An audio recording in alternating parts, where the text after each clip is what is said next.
I want to start by acknowledging we are here tonight on the territory of the Coast Salish people, the Cowichan tribes. I see Joe Thorne in the room. Hello, Joe. And I also, Carrie Davis, CBRD Director. And at the back, we have Fair Vote and Council of Canadians. Hello, back there, providing information. We have tea, coffee, and cookies available, so please help yourselves and get up while I'm speaking. Don't worry about that, I'm fine with that. If you get the hankering for a cookie. And I just want to introduce my staff and some of the volunteers who have helped put this together tonight. So we have Kayla and Kaylin. Where'd you go, you two? They are waving. And they helped out a great deal tonight, and they are actually the new president, Kayla, and vice president, Kaylin, of the Cowichan Valley Green Party Riding Association. And they're young. They're 17. Yeah, I know. And don't be fooled. They're extraordinary, both of them. They organized the entire AGM last weekend, and every time they step up to do something, they do it far better than I would expect from almost anybody. So thank you, Kayla and Kaylin. We have Jane and John, volunteers at our office. We have Luke, who's constituency assistant and who runs the office here in Duncan, and Maeve, constituency assistant. So huge hand for these two, please. And I am going to get to them later in this update, but this is often what's invisible in what we see in political life and from politicians. You get this idea that there's these individuals and they're out there and they're doing all this talking and whatever. It is the staff and the volunteers and the support who make everything possible, and I'm deeply grateful for the hard work of Maeve and Luke and all of the volunteers at the office. We have pieces of paper out on the chairs. If you have a question that you'd like to get to, we are going to have a chance for questions at the mic. But if you have a question and you want to put it on a piece of paper, and Kayla or Kaylin or somebody will come and collect it, and if we see that there's a whole bunch of questions on one theme, we can probably condense that so that we can get through as many questions tonight as possible. And I'm going to take up a little bit of time on giving the update because there's a lot going on. So I'm just going to start with Confidence and Supply Agreement, which we call CASA. And so the CASA is the agreement that we created with the NDP shortly after the election when we were in the minority, and we three Greens had to decide which party we were going to support becoming government. And as you all know, we supported the NDP. And we drew up an agreement between them. And that agreement is very important. It is the foundation of how government is working right now. It doesn't mean that we as Greens are in government. We are not. It is a confidence and supply agreement, which means that we have agreed to support the government on two things, which is confidence votes, that's budget, supply, that's budget, and confidence, that's throne speech. So we got two big votes coming up in the next few weeks. And our supporting them on those votes means that everybody is living up to the terms of that agreement. And that takes a lot of work on all sides, and I'm going to go through that a little bit. And so much of the legislation and initiatives from the fall actually came out of that confidence and supply agreement. Some of them were items that were specifically in our platform, and some of them were items that were in both of our platforms, and we found a way to decide what we agreed on, mostly based on shared values. So banning big money. Woo, that was good. Lobbying reform, and that was something that we brought to the table, which we thought was very important. Before, you only had to register that you intended to lobby the government, and now you actually have to identify who you met with. And so we know who people are meeting with, and that's important information. The enabling legislation for a referendum on proportional representation. Yay! And so that referendum is going to happen before the end of 2018. The Fair Wages Commission, which just came out today with its first report, and also ideally with the goal of staying in place, because it goes beyond looking at just minimum wage, it actually looks at living wage. And this was very important to us. This is one of our initiatives. Because we can't just talk about a dollar value, we have to talk about what does it take to have a living wage in different communities in BC. Vancouver is different than Comox. And so that's very important to us. An innovation commissioner who was just announced, and a piece that is very close to my heart, and that I will take credit for being in that agreement, which is the review of professional reliance model in BC, which is ongoing. So anything that is in CASA requires that the government consult with us in a very regular way, which means that between the three of us Green MLAs, we are in an enormous number of meetings, often with ministers and minister staff. And so that occupies a lot of our time. So just myself, I've been the lead on mental health and addictions and the fentanyl crisis, childcare and early learning, which has been a significant portion of my time participating in that unfolding, including I did a roundtable on Tuesday in Vancouver with 6 experts, and I met with Mary Dolan and a number of other ECEs today. That file is very important to me. Professional reliance, obviously, I'm meeting very regularly with government on that. I'm on the working group with NDP MLA Bob Dees on proportional representation. So the NDP caucus and the Green caucus are submitting a joint submission to the the Attorney General's office. And we had a meeting yesterday to work through the latest draft that we have on that. And the environmental assessment review that you probably heard about in the news the last few days.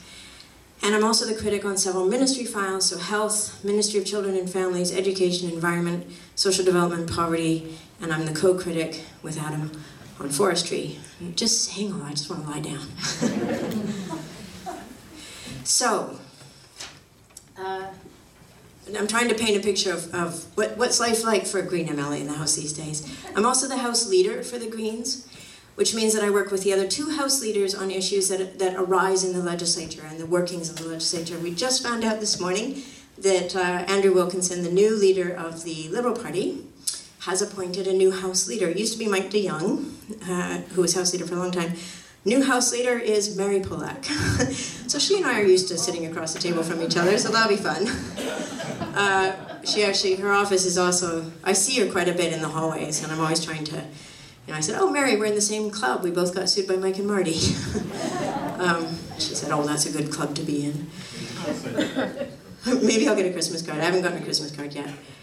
So one example of what House leaders do is in the fall session, it was the 3 House leaders, we wrangled through how we were going to take Andrew's private member bill on looking at bringing regulations around ride sharing, which the government didn't bring forward for second reading, but agreed to send it to the Select Standing Committee on Crown Corporations for an all-party review of ride sharing, which was held in Vancouver in the last couple of weeks. That's something that hasn't happened a lot in BC politics, that you get a kind of a public committee and invitations for stakeholders to come and speak to the decision makers and to have the representation from all the parties there. And from what I heard of those, how those committee meetings went, they were well received, and there was a lot of information came in, and that committee will come back with a recommendation to government. So this is, tiny steps towards a bit more of a collaborative way of working in the legislature. I'm also on 5 standing committees, and 3 of them are particularly active. I'm Select Standing Committee on Children and Youth, the Finance and Audit Committee, and the Legislative Assembly Management Committee. And these are, again, all-party work.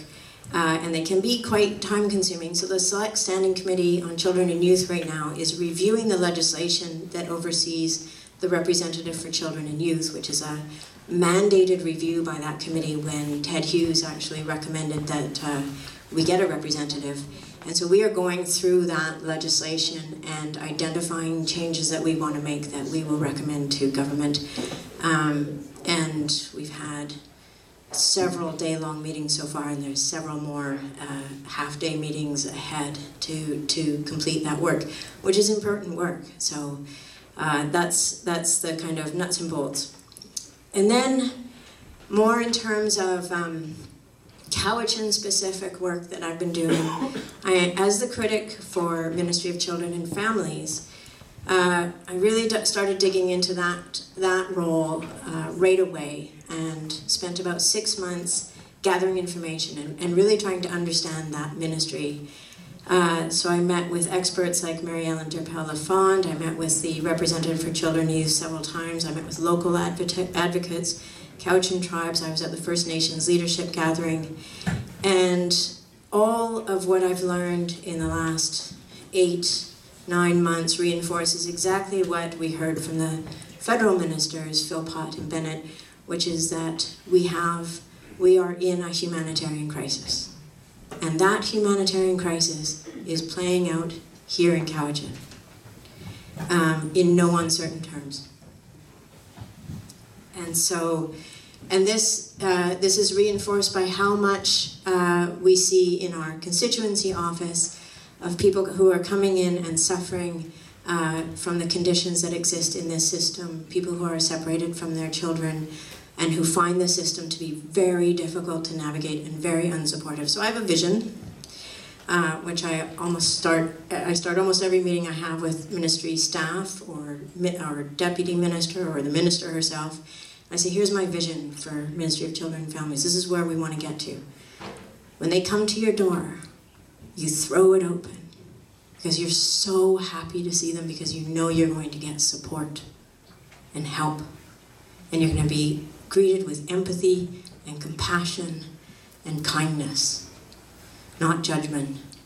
And you're not going to feel the terror that so many people feel when they begin interacting or continue to interact with this ministry.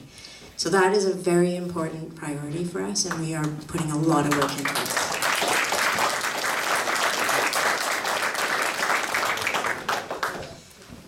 And I don't know, I mean, Patricia's here and she's going to speak at some point, I know she is, but it's important that you know that here in Cowichan, infants are being removed at birth from their mothers.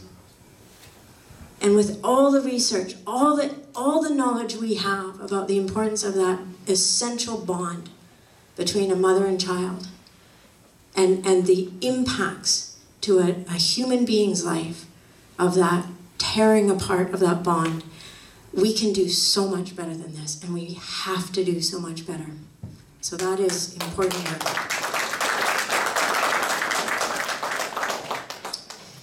Speaking of children, so childcare, and I touched on this just a few minutes ago, but I do meet very regularly because I'm the task person for childcare. And on Tuesday, I hosted this roundtable in Victoria, and it really reinforced, as we move into a government that is acknowledging that we need a system for early childcare and learning in BC, that this moment is incredibly important, that we get on the right path, and that we don't forsake quality of childcare and early childhood learning for quantity at this point. This is a really pivotal time, and we have to recognize that the value of early childhood educators to the children and to our entire society is enormous. And at this moment in time, we do not value those educators anywhere near what they should be valued. We don't pay our early childhood educators enough. We don't provide enough opportunities for high quality training. And we don't value the work they do. And increasingly, again, research shows that the early learning of a child before 6 years old is more important than any learning that happens after they're 6. And yet, we're paying, the people providing that learning are earning so little, they often fall into poverty themselves. And to put that into context, to understand the kind of stress that people are under when they're providing this incredibly important work, again, we have to do so much better on this. And Paul Kershaw, who was on the panel on Tuesday, he said a couple of things that really struck home. One was he's going to look at the budget that's going to be coming out on February 20th, and he's going to compare and you are of a certain age, I'm going to say, generally in this crowd. And it's not unusual that this is the age of engagement with community and I love that Kayla and Kaylin are here, and I love seeing some of the young faces in the room. This is terrific. But politicians know who votes. And funding in budgets often reflects that knowledge. And so Paul will be looking at the comparison between the funding that goes towards seniors and the funding that goes towards small children. And he expects and anticipates, as always is the case, it's far more at one end of the spectrum than it is. And it's not to say that we don't need to fund, excellent seniors care, and we don't need to fund how all of those things are important. But the investment at early stages of life reduces the costs later on.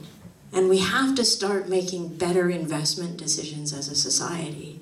And we can't continue to neglect the importance of children in those investment decisions just because they don't vote. I'm sorry to be super cynical about that. So that's to say that I have no illusions about how incredibly important this file is. I'm really committed to it as well. One of the pieces that I'm pushing for very hard with the ministry is to see early childhood care and learning be moved into the Ministry of Education. Currently it resides under Ministry of Children and Families. They have their hands full. They have a little revolution they have to do in their own ministry.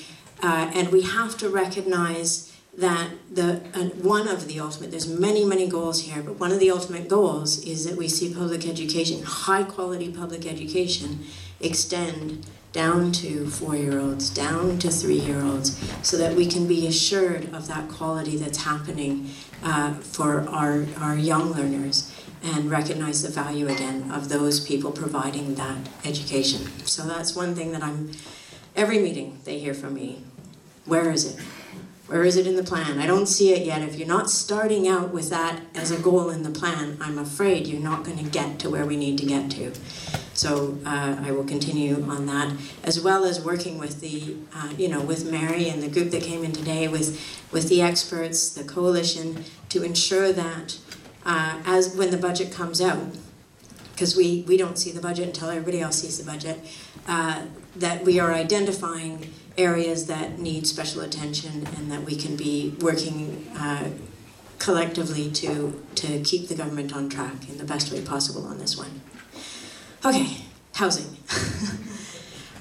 So the Green Caucus has just put forward a housing strategy. I don't know how many people have seen the housing strategy that the Greens, not too many. Okay, it's on our website, so bcgreens.ca. This was done in conjunction with a lot of experts on how to address the housing crisis. A lot of it is in tax reform. So when we talk about housing, we talk about supply and we talk about demand. And we have been very strongly saying we have to get a hold of the demand issues. The fact that condo towers are being built and they're already sold before the final brick is laid, right? And then nobody's living in them. And so Andrew has been calling quite vociferously for, more accurately than foreign buyers ban, but a non-residence buyers ban of BC real estate. And there's been an incredible positive response to that. And I think other countries have gotten ahead of this and done this. New Zealand is the most recent. When we're in the kind of crisis we're in, and we are in severe crisis on housing, we need to actually take very bold action. Closing the Bear Loop, Bear Trust loophole is another very important piece. This is where revenue that is not going to government when real estate is changing hands. So they're saying it's in the hundreds of millions of dollars of revenue that have been lost because of that loophole. Expanding the non-resident tax that is currently in place for Vancouver. So there's a lot of demand side steps that the government can take through tax legislation. And then on the supply side, for example, here in Cowichan, we have an affordable housing partnership that's happening between Municipality of North Cowichan Community Land Trust. They have a viable solution to provide affordable housing in BC, in the valley here, and what they need is for BC Housing to come forward with the funds. And I really think that so many of our supply housing solutions have to come out of the communities which know what the solutions are working in community to create those solutions. The provincial government's role is to come in and to fund those solutions. And I'm hoping very much to see a lot of that funding and a lot of those solutions coming out in this budget, and I'll be watching very closely on that.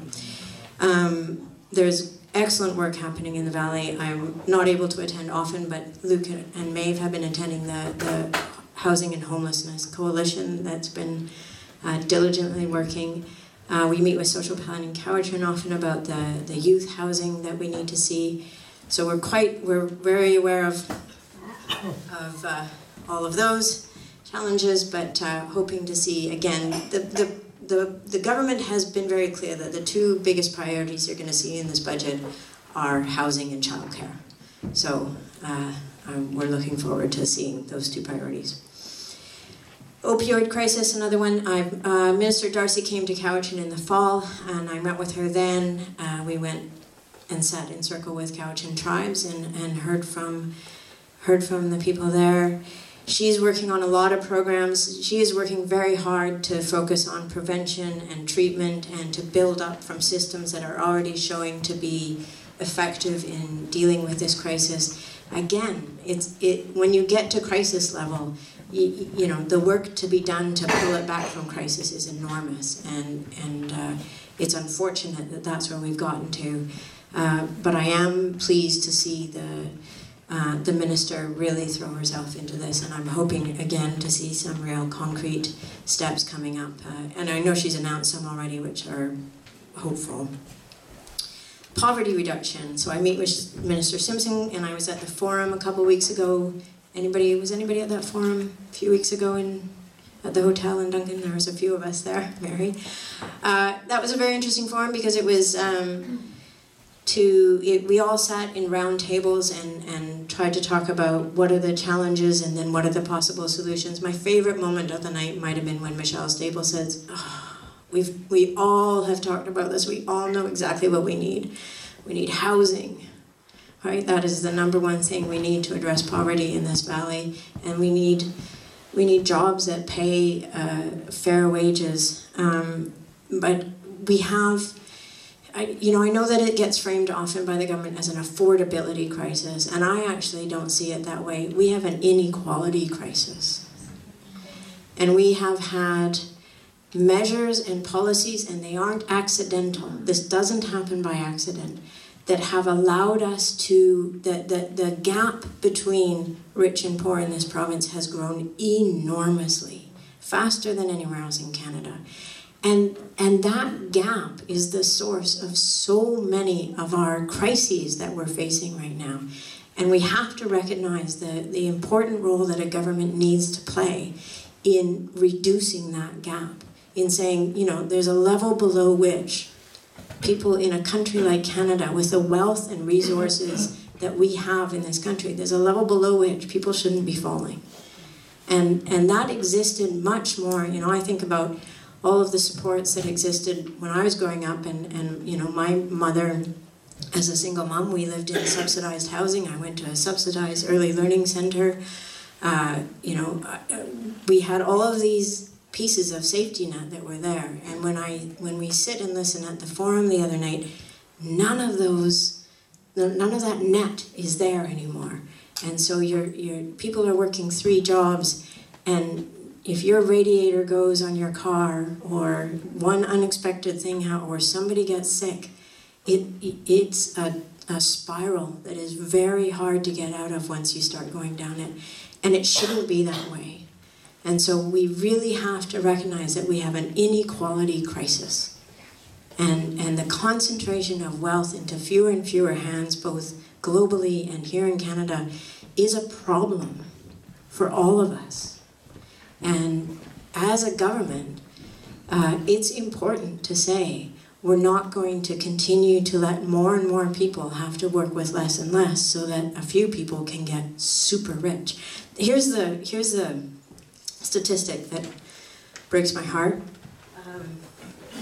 The increase in accumulated wealth of the wealthiest, now I'm pretty sure it's the wealthiest 1%, in 2017 alone, just the increase could have solved global poverty 7 times over. We have a problem. That's a problem. So, inequality. You'll hear me talk about it a lot in the House probably.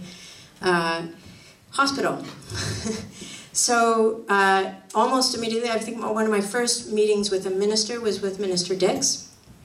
And I invited him up here to Cowichan.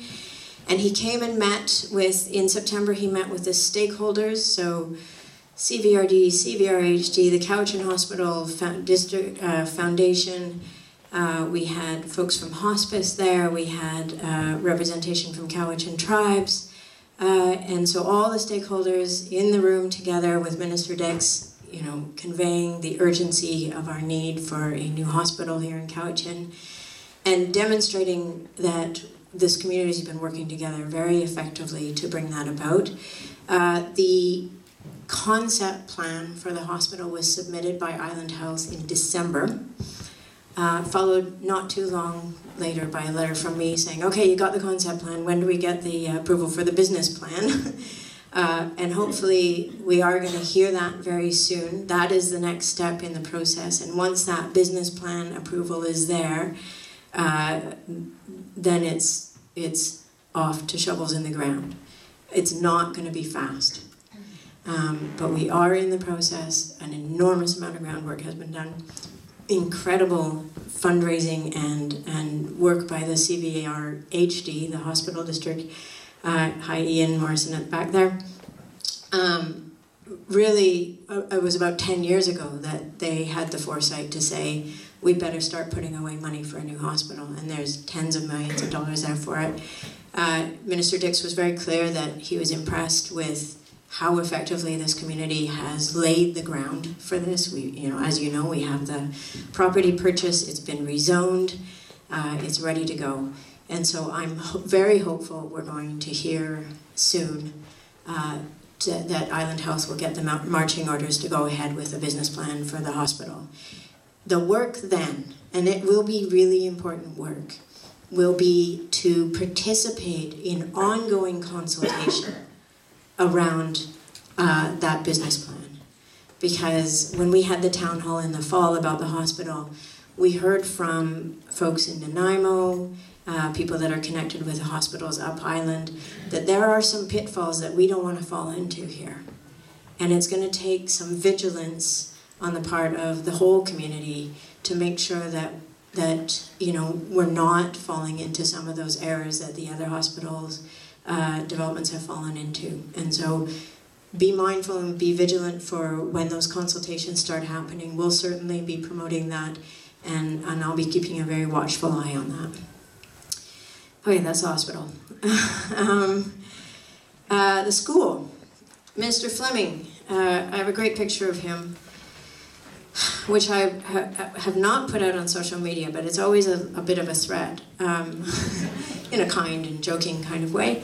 It's a picture of him and his ministerial assistant, Liam, and we're at the Cowichan High School out by where the portables are in the back, and there's a portable back there that looks like something that, in a developing country. The windows have wood bolted over them, and there's rust coming down the sides. I mean, it's astonishing. And the looks on their faces, Maeve got the picture, and the looks on their faces is like, oh, you know. So Minister Fleming came up in, I think it was in early November. Yeah, it was Remembrance Day. And spent a good part of a day up here, so got a tour of the current Cowichan High School campus, and hats off to everybody who is working in that campus delivering incredible education under very challenging circumstances. And then we went off to Vancouver Island, and Chief Seymour was there, the president of VIU, the school trustees, the superintendent, the mayors of North Cowichan and Duncan, demonstrating in the flesh what kind of collaborative work has already gone into bringing a new high school. And again, the land is there, it's ready to go, the plans are there, and in the very challenging circumstances that currently exist, the vision is already playing out, where you have a connection between the sort of high school piece and the trades piece and the transitioning to university at VIU. And this is already creating some incredible stories of success. And we went afterwards from VIU over to the Trade Center, which is the old elementary school, which has been transformed into a trade school, built by the students. Right? You know, this is extraordinary. And I think this was, for all of us, one of the most amazing parts of the day, where these young people who were struggling in the kind of standard high school fare were at the top of their class, now that they're learning how to weld and be carpenters and be hairstylists and learning these real trades, and then they transition right out into really good jobs right here in the community. So there's this incredible success story playing out in these very trying conditions, and we made the compelling case to the minister that just imagine what can be achieved with a proper facility. And he and I have continued to talk. Well, every time I see him, meetings or otherwise, I say, we're still waiting for our high school. And he says, I know. It's, he's told me it's very important to him. He recognizes the very need that we have, and that it is his intention that Cowichan will be getting a new high school, and we'll continue to remind him of that intention at every turn. So that's the work we've done on that. RCMP detachment. I really love Kyle at Juice FM. You guys have the best news reporter in this radio station. He phones me at least once a week. Hi, Sonia, it's Kyle. Just wondering if you have an update on the RCMP detachment. And every week he phones me, and I phone the Minister Farnworth's assistant, and I say, Liam, Kyle's calling me again. I need an update. And Liam says, oh man, any day now, any day, it's coming, it's coming. I was like, Liam, you've been saying this to me since November. The last thing Liam said to me was, it's imminent, and it's going to be an everybody's happy outcome. So I'm going to hold him to his word. And I said, Liam, just remember one thing. You have to lean into the minister and say, don't mess with Shawnigan. And Liam says, I know. So what we ultimately want to see in that outcome, yes, Ron, is the detachment in Shawnigan, Mill Bay, where the land's been done. I'm starting to sound, I feel like a bit of a broken record. The land is there, the rezoning's been done, and then we need, obviously, an update to the North Cowichan detachment at the same time. And, these are no-brainers. To not have an RCMP detachment with Malahat, and to put the detachment on the other side of Duncan is just, we're getting into crazy town there. So I'm very much hoping for a positive news story on that any day, and I've promised Kyle at Juice FM that I will call, he will be the first person I call to report the news, so then everybody will hear it. Yeah, and then Carrie will be, sure, Carrie, you can be the second. What's your number? No, I'm just kidding. So that's what we're doing. It's been a great, and Carrie, hats off to you. There's been a great campaign, grassroots campaign, and every conversation I've had with the minister, he says, you can assure everybody, Sonia, you've been a very good advocate for this. And then also I talked with a staff person in the Solicitor General's office, and she said, yes, we've seen an enormous amount of input from the community, and we're taking that very seriously and taking that all into account. So that's important. My voice is only so good. It's all of your voices together that really make a difference. So good work, Carrie, for organizing that, and the South Cowichan Community Policing Group that also did a lot of work on that. See, this is all today. Like, okay, what have I been working on? Okay, Shawnigan watershed.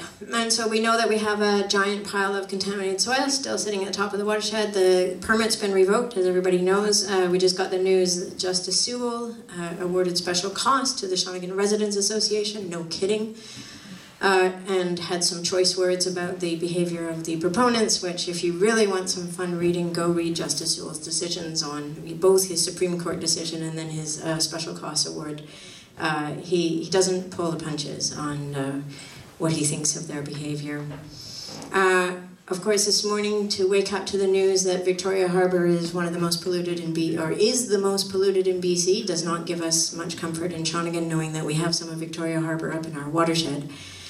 Bernie over here is on the Shawnigan research team. So we formed all these teams back in Shawnigan in the old days, and one of those teams, the Shawnigan research team, is still going very strong and continues to meet regularly with ministry staff and present them regularly with all the evidence that they need to order that soil removed. I'm still also reminding the federal government that they had a choice about shipping their D&D soil up there, and that I alerted them to that, and also the regulations under the Environmental Management Act, that the origin of any contaminated soil, whatever body is responsible for where that soil came from remains responsible for that soil. And so I'd like to see the federal government actually step up and do the right thing and take all of that soil away, since they're shipping it out of the inner harbor still. The provincial minister is meant to make a decision on, the kind of plans moving forward for that site. And again, he knows from me in no uncertain terms that there's only one final outcome, and that's that soil is removed. We still have a lot of challenges with a lot of soil dumping in South Cowichan, and hopefully the CVRD has passed a soils deposit bylaw, which is now waiting for approval from the ministries.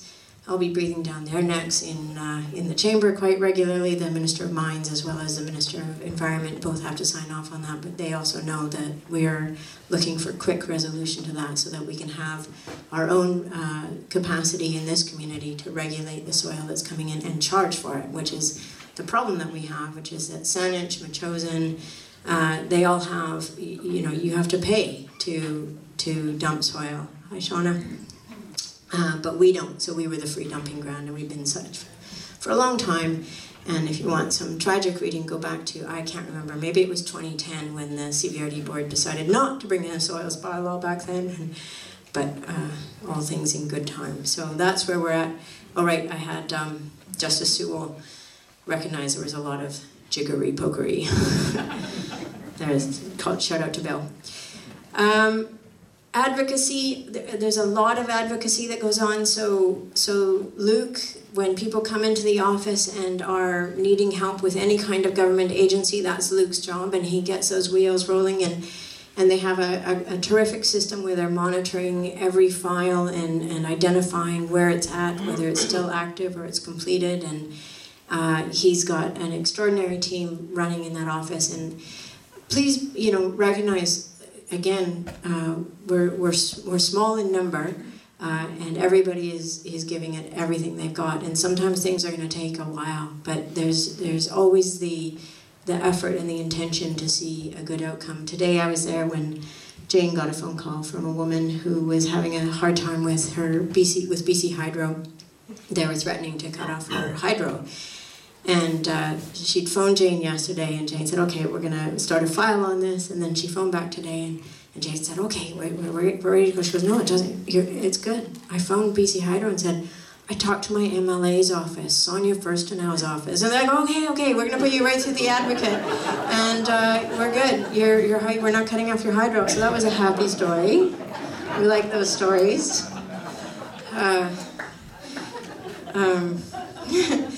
Good.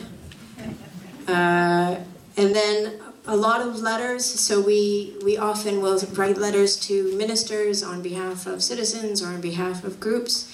And then or organizations looking for public funding. So we do a lot of that kind of stuff. I've been working with legislative staff on, you might have heard, shark fins in the fall. Put a piece of private members bill forward. I'm hoping that Lana Popham will actually bring it forward and pass it as government in this session. She seemed very interested in doing that. I've connected with Finn Donnelly, who's working at a federal level on this as well, and I'm supporting the Senate committee that's looking to ban the import of shark fins. I had a Facebook message. Now, I'm not encouraging you, please, please, please don't try to contact me through Facebook Messenger, because it's not possible. I can't do it. I get, Luke, probably, it's hundreds of emails a day into our ledge office, or into our constituency office. I'm getting 50 to 75 emails just on my email. And then I have a couple other emails that people know how to get to me. There's no way by the end of the day that I can go check all my Facebook Messenger messages. It's as much as I'd like to, it's not. Although, so one came in yesterday and it caught my eye, and it was this man from Alberta, and his daughter Belle is working on trying to stop shark fin distribution in Alberta, and she's actually succeeded in getting a bylaw passed in the town they live in. And so he was asking for advice, and so I did send some advice to Belle, the little girl in Alberta. And so the Senate's also working on that. So I'm hoping we're going to see action on that in 2018. And fish farms. So Adam and I in January traveled up to Alert Bay and met with the many nations up there. And there's Shauna Green in the back, who's been a real wild salmon protector. And can I say something? Yeah, okay. I brought a message from the matriarch camp for you. Okay, for the matriarch camp. So we visited the camps that are monitoring the fish farms up there, and met with the chief and council of the Namgis Nation, and then met with the community for an entire afternoon and evening. And I said, for me, and I'm trying to write this up, I'm looking for the time to do it, but I arrived there knowing in my head that fish farms are a problem. All you have to do is do a quick scan of the evidence out there of the impacts of fish farms on wild salmon. But I left there knowing in my heart that this has to stop, because we are talking about the future of peoples who have been deeply connected with the wild salmon for thousands and thousands and thousands of years. And to not act with urgency at this point, when elders are saying, I have one fish, I got one fish in my freezer this year, and usually it would be 300, and that's how you live. That's what you live on. This is a very serious issue. So, Shauna, just a short message. Oh, really short. Hi. I just wanted to say that Sonia and Adam were the first people who actually went up to Muskimo, Zamindano, and Angles territory to actually say something.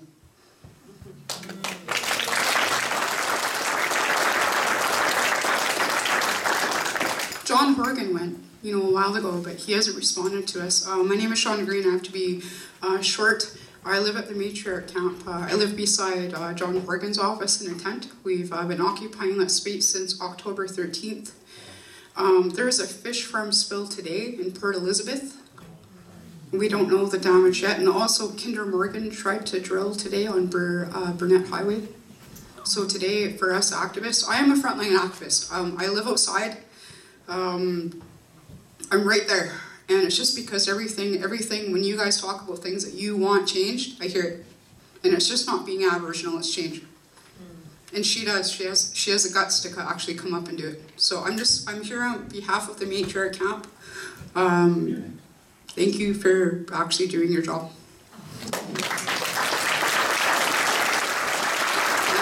And fish farming. I have to say my spiel for a minute.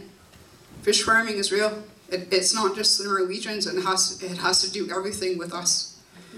It's not just Cowichan tribes, it's not just Aboriginal people anymore, it's just Norways. Like, in our government, our federal government is actually in bed with these people, and it's killing our people, and that's why people like us have to sleep beside our premier's office to get attention. But we're winning. But yeah, today there's a big spill, and Kinder Morgan started to drill today. So this is someone who lives in this community, reporting what's happening from this community, and she's the only one, Adam Olsen, that showed up. So Hajka.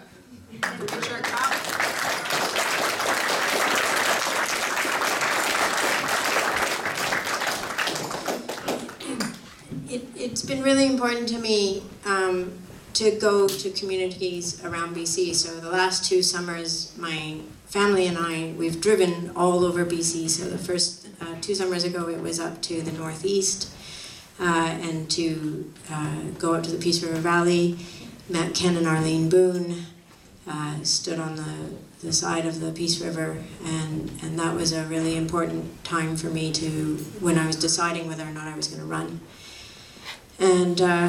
And then last summer it was the Northwest, and really getting in touch with the wild salmon piece of BC, which really is the full Northwest piece of BC, all the way up the Skeena, and the way that salmon, it infiltrates every part of every community. And so that it helps me speak from a place of my own knowing, at least. I don't claim to be an expert in all things, but I at least want to have a sense of what I know and where I've been and why I know what I know. So going up, it took us a while for Adam and I to arrange that because our schedules are so crazy, but I'm really glad we went. There's a video out there right now that depicts some of our trip up there. And when I put up my blog, I'll have the link to the video as well. So I'm really hoping within the next few days I get that all finished. This is one of my biggest challenges, actually, is communicating.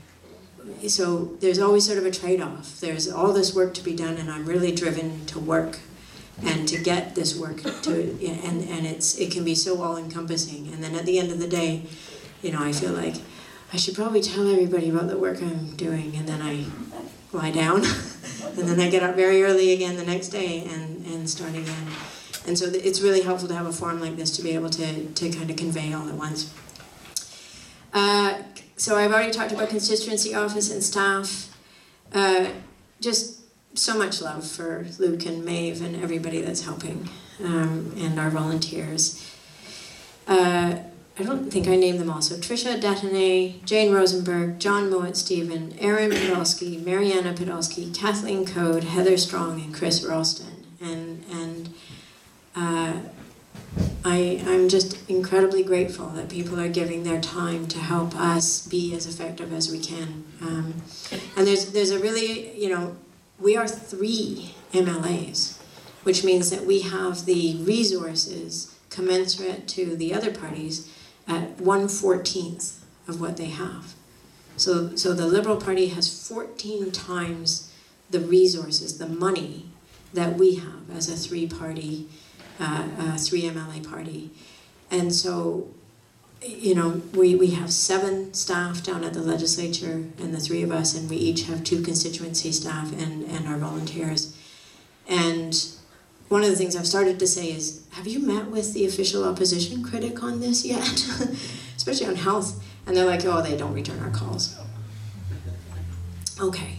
Well, they need to step up, because we can't do all the work of the official opposition as 3 MLAs. And as much as we are committed to seeing good policy brought forward, we have our limitations, and we need more of us. So Luke, I asked Luke today about, what are the top issues that you're seeing at the office in terms of what's coming in. So income and disability benefits and other Ministry of Social Development issues, so people having challenges getting funds, housing and homelessness, obviously, Ministry of Children and Families, health, access to services. We've heard a lot about challenges around hip replacements and a lack of ophthalmologists.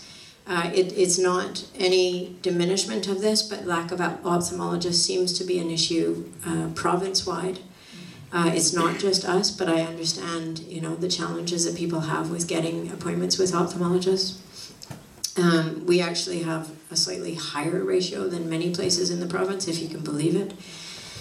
MOTI, ICBC, workers' compensation, MSP issues, forestry issues, and municipal issues. And so, as I said, they're all logged, follow-ups, monitored, and everyone's really working hard. And Maeve miraculously handles all my scheduling and generally attends meetings with me. And we've gotten down to a system that's so efficient where Maeve is actually writing the letter during the meeting so that at the end we can print it off, I sign it, and it goes to the minister. Like, that's the kind of pace we need to work at to stay on top of it.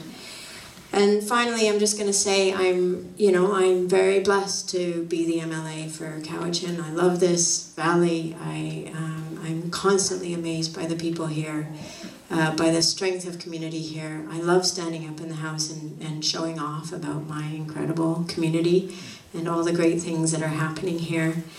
And I'm blessed to work with the people that I work with. I have deep admiration and affection for all of our staff and my colleagues.